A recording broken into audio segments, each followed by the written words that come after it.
I didn't mean to remember her words. They just stuck, sharp, like a nail you didn't notice until it tore the edge of your sleeve. You can't change me. She'd said it with that half-smile, like she'd already won an argument I didn't know I was part of. It was a Tuesday, ordinary in every way, until it wasn't. The shop was quiet, too quiet. The hum of the fluorescent light above the counter filled the silence. I was trying to fix a stubborn radio someone had dropped off, its knobs worn smooth by years of use. The kind of job no one cared about except me, and maybe the person who couldn't let go of it. That's when she walked in. Not dramatically, not like in movies. She pushed open the glass door like she had somewhere better to be. Mid-40s, confident without trying. The kind of presence that made the air shift.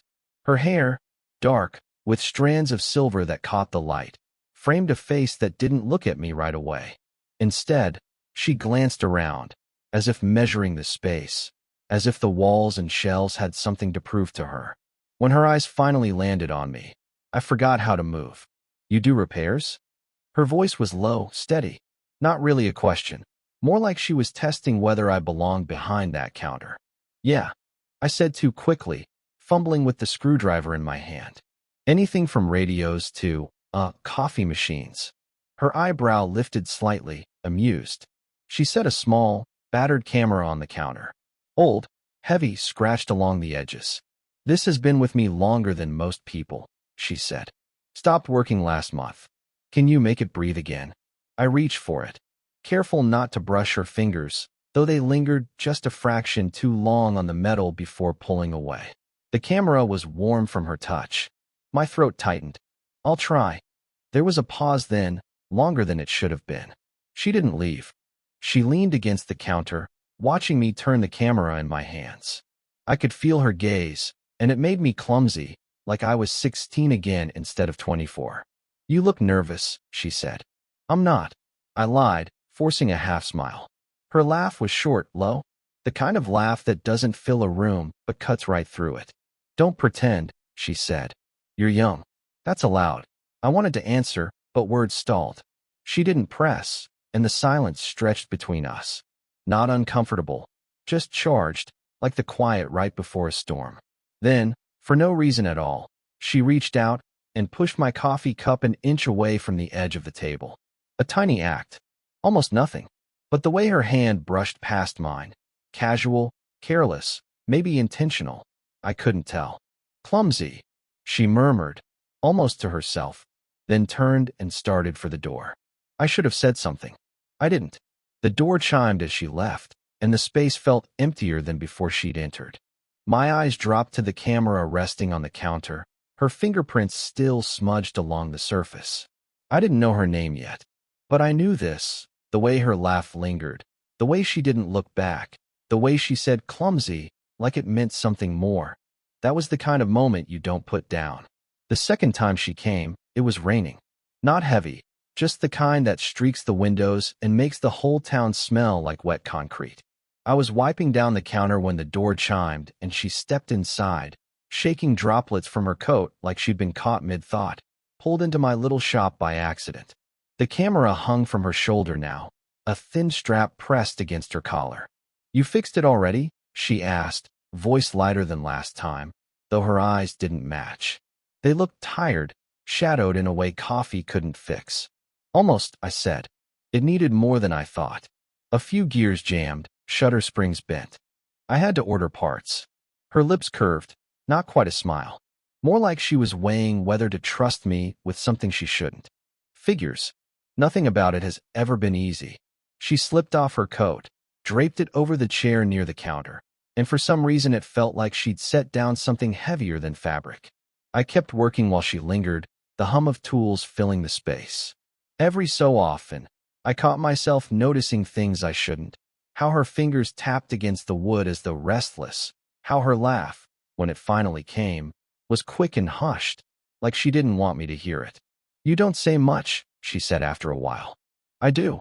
I answered, eyes on the screws. Just not when I shouldn't. That made her tilt her head, curious.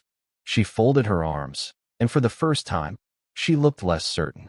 There was a flicker there, just under the surface. A hesitation she quickly buried under a steady gaze. Good answer, she murmured. But the words carried something softer, almost like relief. I wanted to ask about the tiredness in her face, the way her voice caught on certain syllables, but I didn't.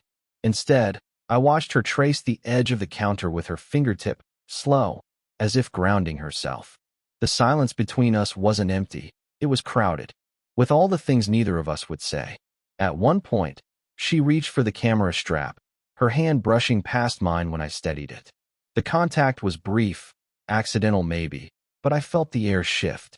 Her breath hitched, so faint I almost thought I imagined it. She pulled her hand back quickly, tucking a strand of hair behind her ear, pretending it hadn't happened. "You'll call me when it's ready?" she asked. Her tone was casual, but her eyes weren't. They searched mine, as though waiting for something I didn't know how to give. "I will," I said quietly. She nodded, slipping her coat back on, movements slower this time, deliberate.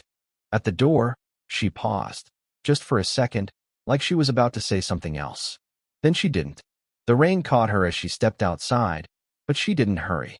She let it fall, head tilted slightly upward. Through the glass, I watched her lift the old camera with both hands, as if testing the weight of trust she'd left behind. And I couldn't shake the thought. Maybe she wasn't just waiting for a repair. The camera was finally working. I could have called her to pick it up during the day, but for reasons I didn't bother untangling, I waited until evening. The shop was already closed, storm clouds pressing against the windows. When she arrived, the sky had cracked open with rain. "Late call," she said, stepping inside, damp strands of hair clinging to her cheeks. She unbuttoned her coat, water dripping onto the floor. "I was starting to think you weren't serious about fixing it." I said. "I just didn't want anyone else around when I gave it back." Her eyes flicked to mine, sharp, as though searching for what I really meant. But instead of pressing, she set her bag on the counter and leaned over the camera like it was something alive again. She tested the shutter, adjusted the focus. The sound of the click filled the silence. For a moment, she smiled, truly smiled, without calculation. It softened everything about her. "You really did it," she whispered. "I didn't think." She stopped herself, looked down, cleared her throat. The storm outside deepened, thunder rolling through the room. I could feel the closeness then, the small shop shrinking around us, the quiet hum of lights mixing with the rain. I caught myself watching the way her hands moved over the camera, steady yet trembling at the edges. "You always work this late?" she asked. "Not always." She gave me a look. "Then why tonight?" I didn't answer right away. My throat felt tight. "Maybe I wanted an excuse," I said finally. Her breath caught, barely audible. She held my gaze longer than she should have, and for a second it felt like something might actually slip between us. Words. Or worse. That's when her phone rang. She jumped, fumbling it from her pocket. The name on the screen flashed in bold letters before she turned it face down on the counter. "Sorry," she muttered. But her voice had changed, harder, distant. She didn't answer the call, didn't explain. Instead, she picked up the camera again, adjusting settings she already knew by heart. Her shoulders tightened, and the softness from moments ago was gone. I wanted to ask who it was, why she ignored it, but I didn't. The silence swelled, thick as the storm outside. When she finally looked at me again, something flickered in her expression, an apology she didn't say, a confession half-formed and swallowed back. She stepped closer, just enough that I could smell the rain on her coat, the faint trace of perfume clinging to her skin. For one reckless second, I thought she might lean in. My pulse hammered, my hand brushing the edge of the counter where hers rested. Then she pulled back, suddenly, almost too fast. "I should go," she said, voice unsteady. The phone buzzed again. She grabbed her bag, avoiding my eyes, and headed for the door. I didn't stop her. I just stood there, listening to the rain and the echo of the moment that almost happened, but didn't. She didn't come by for days after that night. The storm passed, but the air in the shop felt heavy, as if she'd left some part of herself behind when she walked out. I tried not to notice, tried to bury myself in repairs, in the hum of old machines and the smell of solder. But when the bell above the door finally rang again, my chest betrayed me. She stood there, camera in hand, eyes rimmed with a tiredness that sleep couldn't cure. She didn't smile, didn't even pretend. "Is it a bad time?" she asked. "No," I said. Too quickly. She set the camera on the counter, but didn't let go. Her fingers lingered on the strap, twisting it, as though she needed the weight of it to keep steady. For a while, neither of us said anything. The silence was dense, louder than any words we could have thrown at each other. Finally, she broke it. "What are we doing?" Her voice wasn't sharp, wasn't angry. It was low, fragile, like the question had been gnawing at her for longer than she wanted to admit. I swallowed. My first instinct was to deflect, make a joke, pretend I didn't hear the tremor in her tone. But I couldn't. Not this time. "I don't know," I said. My voice cracked in the middle, and I hated how unsteady it sounded. Her eyes searched mine, restless, like she was trying to find an answer I didn't have. She let go of the camera at last, folding her arms tightly across her chest. "You're too young for this." "For what?" "For me." She let the words hang, heavy.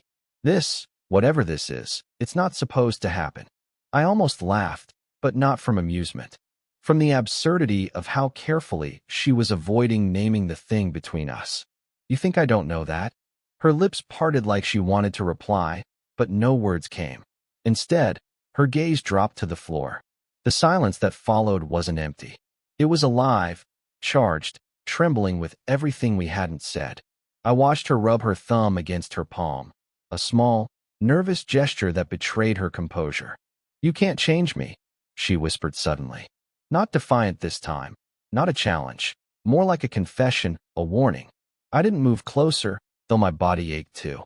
I just held her stare, steady, even as my chest tightened. "I don't want to," I said. My voice was softer than I meant, almost a plea. "I just want you as you are." Her breath caught, sharp, and for the first time since I'd met her, she looked undone. Not in control, not armored, just human.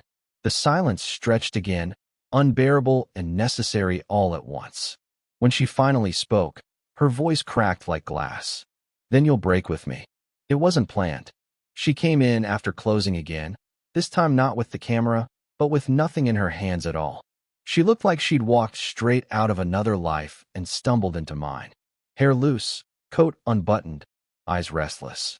"I shouldn't be here," she said, standing just inside the doorway. "You keep saying that," I answered, setting down the half-fixed toaster I'd been working on.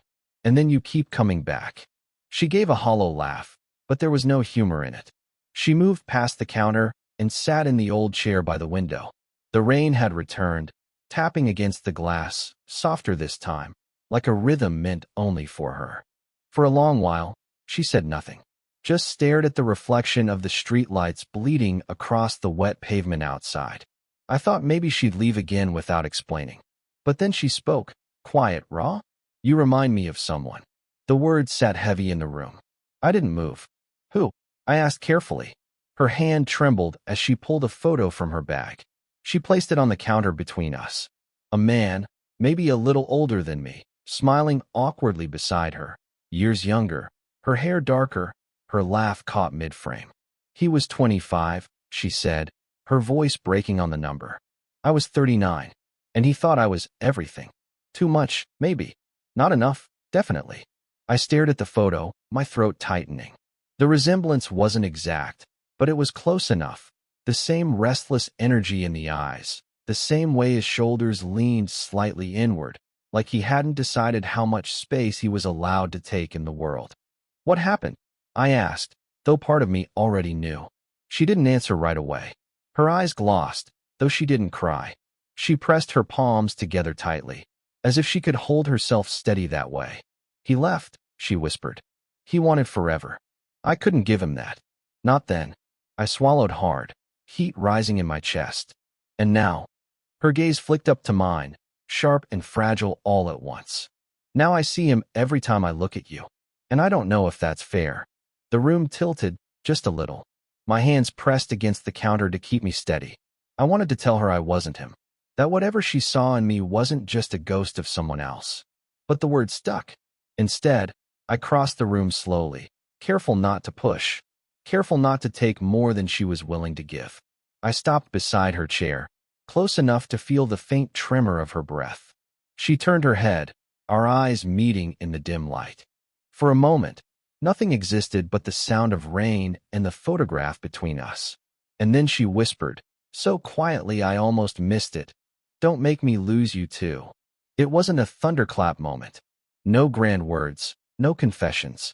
Just the shop, late evening, the smell of rain and solder, and the quiet hum of the fluorescent light above. She came in with her coat damp and her hair curling at the edges. I was sitting behind the counter, scribbling notes for a repair I'd been putting off. She didn't speak at first, just leaned against the counter, letting the silence stretch between us like it always did. I watched her eyes. They were softer now, though still wary. She glanced at the camera on the table, then at me.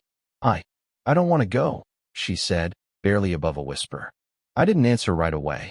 I just slid the camera toward her and held her gaze. She picked it up, turning it in her hands as if examining not just the object, but the space between us. The moment was ordinary, and that was what made it extraordinary. No promises, no declarations. Just this. I crossed the small distance to her, careful, deliberate. My hand brushed hers as I set the camera down on the counter. She didn't pull away. Instead, she let her fingers linger, just enough to feel a pulse, a warmth, a quiet acknowledgement.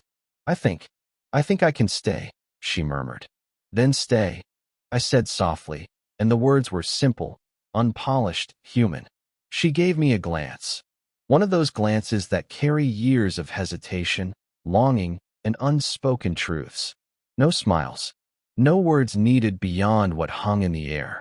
We moved slowly to sit side by side on the worn chairs by the window. The rain tapped lightly against the glass. She rested her forehead against my shoulder for just a breath, and I felt her exhale, releasing something she'd held too long. I didn't reach for her hand, but she did. Just a slight touch.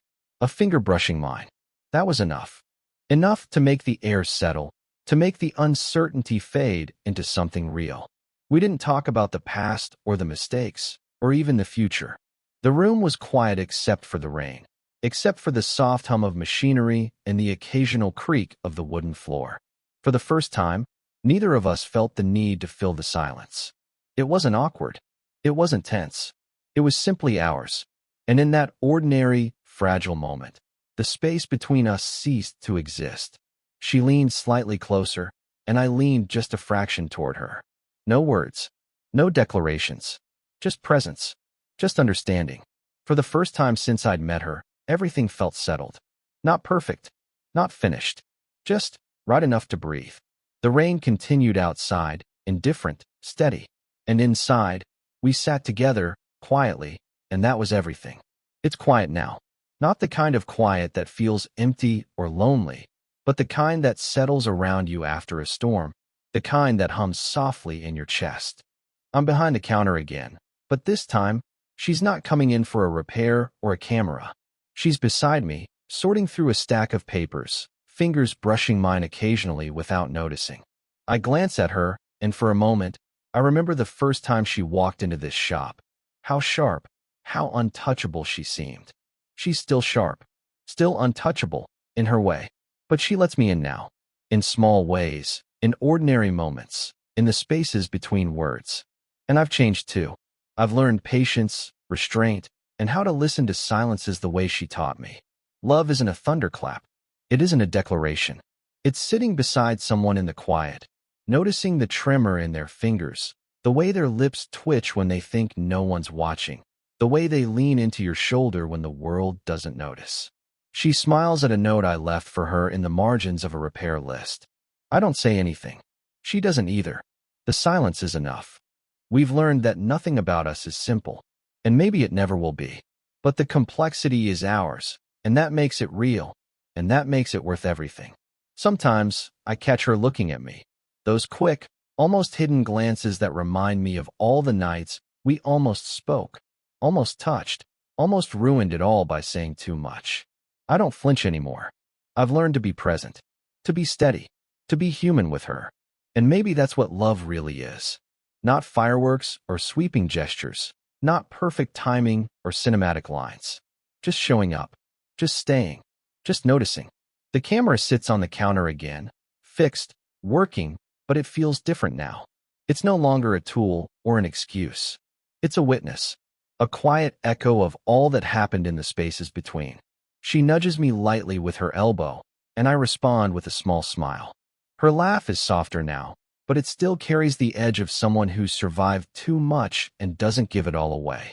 I think about how far we've come, from awkward first encounters to stolen glances, from almost moments to shared silences, from fear to trust. And I know this. I wouldn't change a thing. Not her, not me, not the path we took to get here. She looks up at me, eyes steady, and for the first time, I can just be here with her. Fully.